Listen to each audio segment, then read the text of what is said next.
Yeah. The idea isn't just a minor tweak in interpretation. It's pretty radical, structurally. How so? Well, this analysis suggests each synoptic gospel, Matthew, Mark, and Luke, was actually written for a different group and maps onto a different end times timeline. Different timelines, so like pre-trib, mid-trib, post-trib. Exactly. That's the core claim.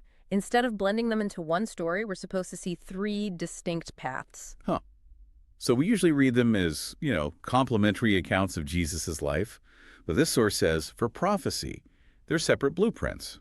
That's the idea, like three different guides for three different journeys through the end times.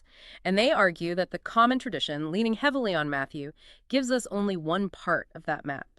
Interesting. Okay, and we're leaving John out for now.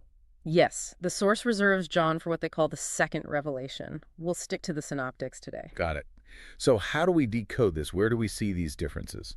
The source points to three key areas where Matthew, Mark, and Luke diverge significantly.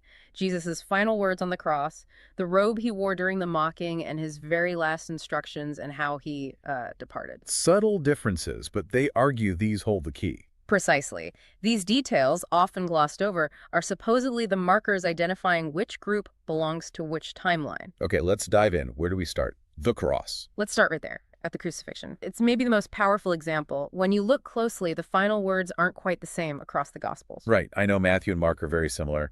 Matthew 27.46, Mark 15.34. Jesus cries out, my God, why hast thou forsaken me?"